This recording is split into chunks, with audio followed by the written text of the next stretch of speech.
That doesn't make any sense. It just, we spent too much time talking. It's all these prequels talking. When, it was announced that once I realized they were prequels, I'm like, okay, there's going to be more Jedi, there's going to be more lightsaber battles.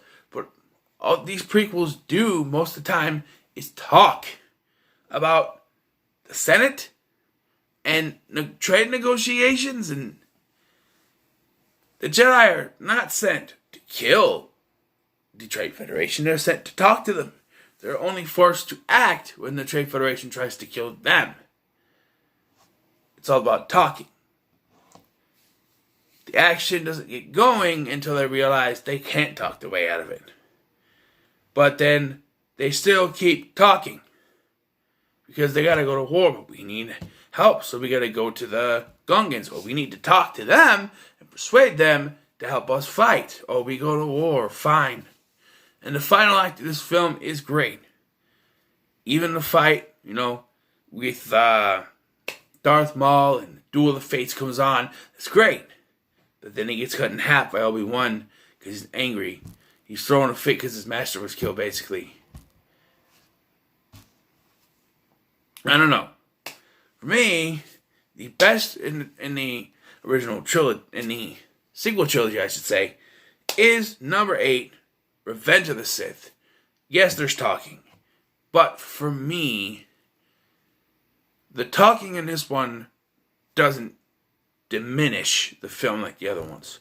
Especially the theater scene where Anakin is talking to Palpatine and that whole speech about Darth Plagueis the Wise. That gets me every time. And yes, Anakin is whiny. Of course. But you think this whiny little bitch of a Jedi is going to become Darth Vader? I'm like, when is he going to become a badass? For me, Anakin never becomes a badass.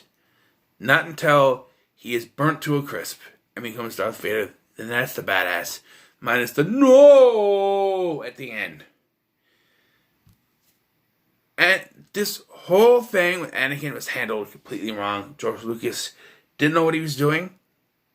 He made Anakin look like a spoiled fucking brat baby throwing a fit. There! He just, did it wrong. Maybe it was the casting of Hayden Christensen. Maybe it was the writing. Who knows? But it was done terribly. And that's why it's so low. I don't mind watching this film. If it's on, I'll put it on. I'll put any Star Wars movie on, really, in the background. I don't mind watching it. Number 7 is Solo. And this one, well, I don't mind it. When I first watched it, I was just like, yeah, it exists. I didn't really care. Now, it's not that bad. I think most people were turned off on this because it's not Harrison Ford playing Han Solo. But for what they give Aiden Einreich, he does a good job. Same thing with Donald Glover. They do a great job of portraying those characters.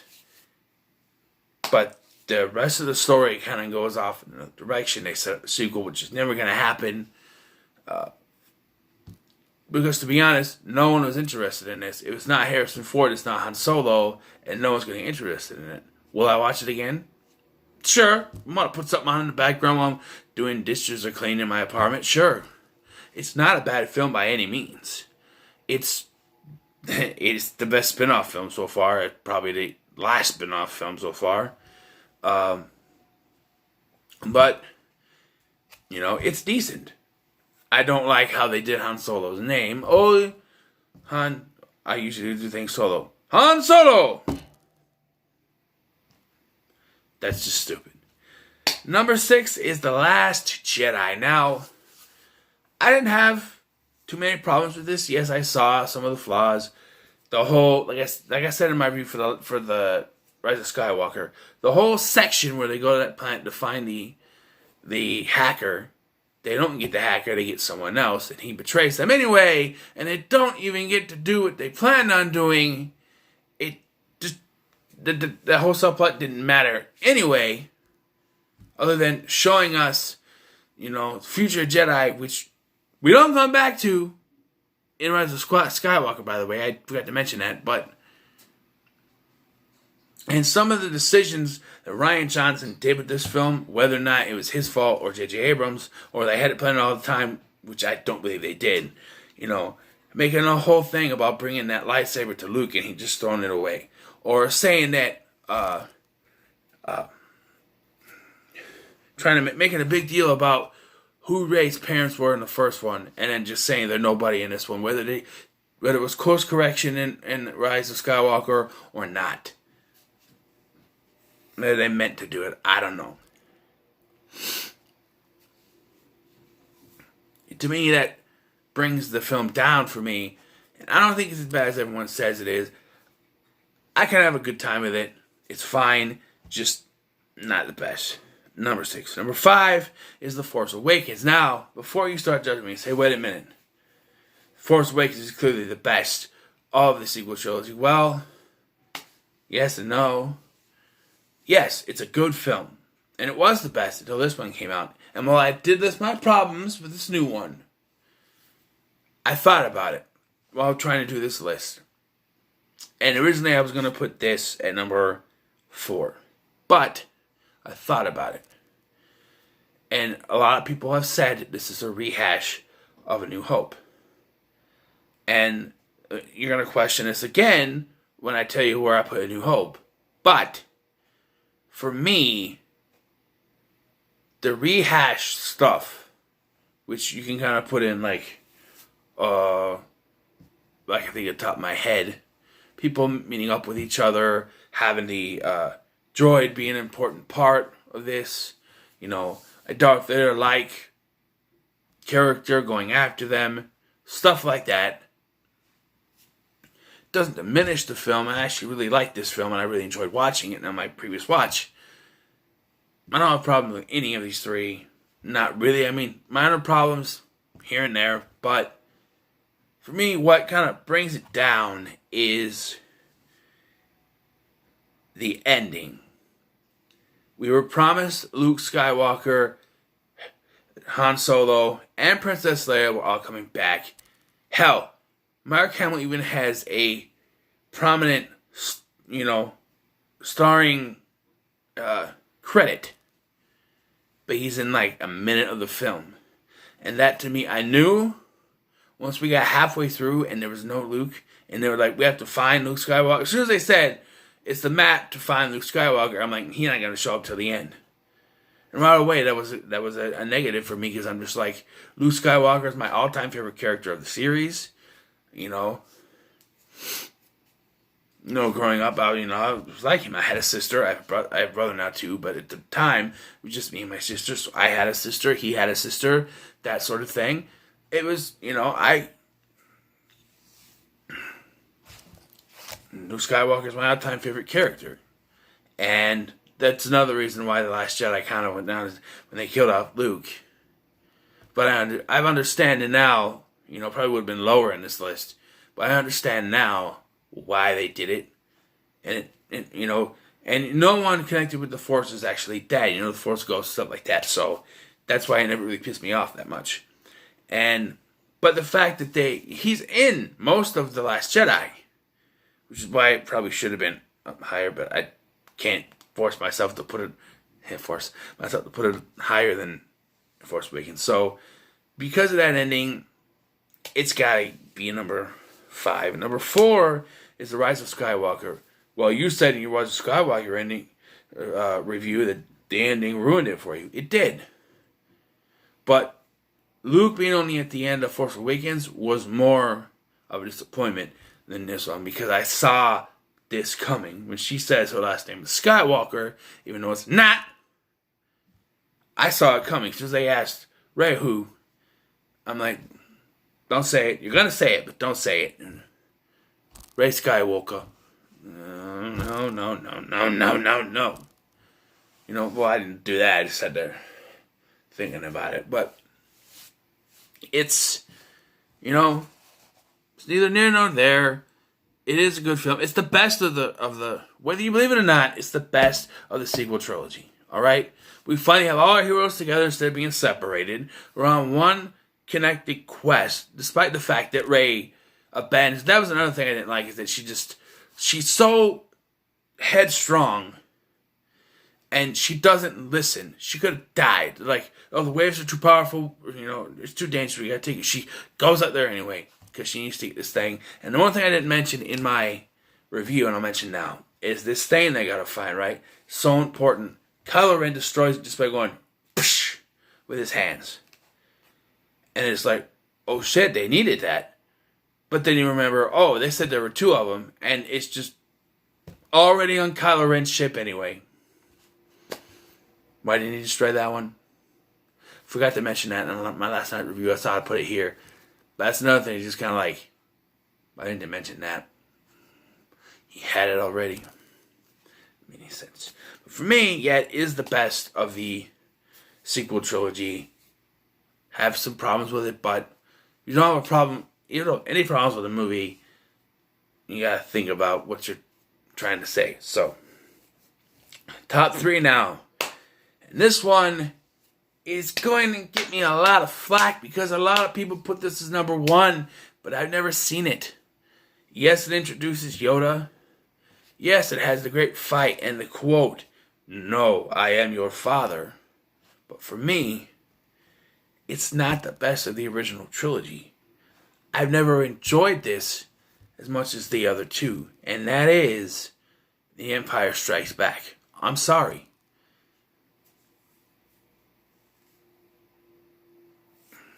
You start off with Luke being attacked by a monster and strung up. Like I said, Luke's my boy. We introduced Yoda, which Yoda's my homie. But, and like, the best scenes for me, I can name 3 scenes that I like in this film. That's it. When Yoda's introduced, and the training montage combined. Everything with Yoda, that's 1. No, I am your father. Fight with Vader. That's 2. And 3,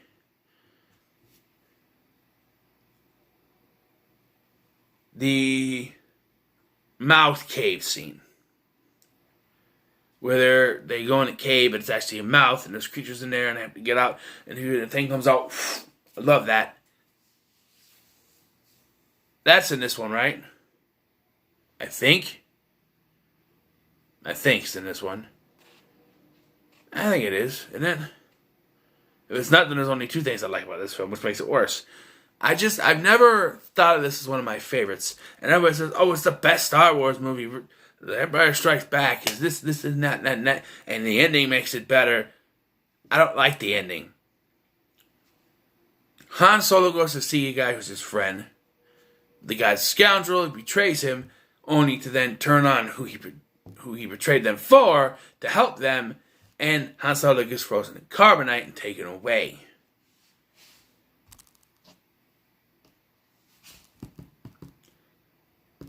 Did I mention I like Han Solo too? I didn't like that. Luke is handled really well in this film. I like that. But the ending left a sour taste with me. I've never really liked the ending, and I've never really thought this was the best. And I'm sorry to those. I'm not going to apologize, but to those who think it's the best, you think it's the best, that's fine. Nothing wrong with that. I don't. Alright? Number 2 is Return of the Jedi. I've always preferred this over Empire Strikes Back because, like I mentioned in my review, the Jabba's Palace, not the special edition one, but the original version, where it's not so lengthy and CGI-ish. I've always liked that. And it sucks that we can't get the original versions on a DVD or Blu-ray. I know they had Blu-rays out there, and if you try to find them, they're probably expensive as hell. But we need new releases of the original versions. I know George Lucas is stuck up, and he's like, no, you gotta have my versions because I know what's best. fine, whatever, to each his own, but I would love original versions. The only way I can do that is if I try to find a VHS. And I don't have a VCR anyway. But, and for me, the battle, yes, Boba Fett goes out like a bitch, but I never really cared for Boba Fett as much as many other people would. Boba Fett's is badass in Empire Strikes Back. Need I remind you, I don't care for Empire Strikes Back. And Boba Fett was never my favorite to begin with. And now you got this Mandalorian, and I'm just like, okay, fine. Man, he looks okay. Ooh, Baby Yoda! That's about all I don't watch. I don't have Disney Plus, but that's what. Oh, okay, he's cool. That's all right. Ooh, look, Baby Yoda. That's what it would be, because Baby Yoda is life or whatever. I don't know. Baby Yoda is cool, but to me, and people complain, oh, the Ewoks. So what? So what? The Empire was defeated by bears, by little tiny bears. Who cares? They needed help. They got help. Alright? It doesn't matter. And Darth Vader's redemption at the end. Alright? I never thought of this until the prequels came out. I even had to have it told to me. Alright? Because I always said Luke was the one who defeated the Emperor. And they're like, no. Because they were trying to, Anakin's the chosen one, and he fulfills his prophecy. I'm like, no. Luke's the one who defeats the Emperor. He goes, and, they're like, really? I'm like, yeah, Luke is the one who saves the day. Who kills the Emperor? I'm like, Darth Vader, right? Right? So, he fulfills his prophecy, correct? I never thought of that. I remember that actually. I don't remember who I was talking to, but yeah. He does fulfill his prophecy. And to me, that makes this movie even better for me, because it comes full circle, even though the prequel trilogy is a terrible trilogy. It kind of brings that full circle. And yeah. Nothing more to say, but yeah, and number one is, of course, the original Star Wars, A New Hope. To me, this is the best Star Wars movie. Now, I've never been one for an origin story, but from the beginning to end, I enjoy watching this film. Whenever it's on, I'll put it on regardless of what time of day or night it is. And I love watching this movie. Completely. From the characters, to the acting, to the cinematography. Not so much the special editions. I'm not big on the special editions, alright? Inserting Jabba in there because they had a deleted scene and they just put the CGI over him. And the CGI looks horrible. I mean, horrible. The puppetry from Return of the Jedi looks better than just CGI bullshit we get in this one. It takes me out every time. I'm just like... But I am basing this on the original versions, not the special editions. I can barely remember the original versions, but I know they were better than the CGI latent stuff. Some of the stuff they did, like fixing under the speeders, that's alright. But when you go to Mos Eisley and you see the creature fall off the other creature and a slapstick thing, it's just like, it's supposed to be a serious moment. He says, Mos Eisley, never more place for scum and villainy or something like that. Never more has there been a place for scum and villainy or whatever. And then you see the little CGI dude fall off the other CGI dude thing and just... it ruins that moment. The seriousness. They're like, oh, this could be terrible. And then, boom, falling down. What? And Greedo shooting first in the special edition always pissed me off. Because it diminishes Han. Han is this badass. Han is this guy who, this is not a review, what am I doing? But Han is a scoundrel. That's what he's supposed to be. When you have Greedo shoot first, it makes him more sympathetic. You don't need that with Han Solo. He's supposed to be Because, he's this scruffy-looking nerf herder at the beginning of the trilogy, and by the end, he's come around. Because even in Empire Strikes Back, he's like, no, I gotta go do my own thing. He's gotta pay off Jabba, and he's probably never coming back, even after he pays off Jabba. But he does eventually come around. He falls in love. He has friends.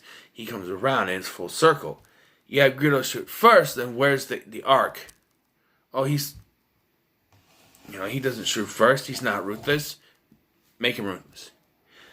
But, like I said, the original version of this film is the best version. I absolutely love this film.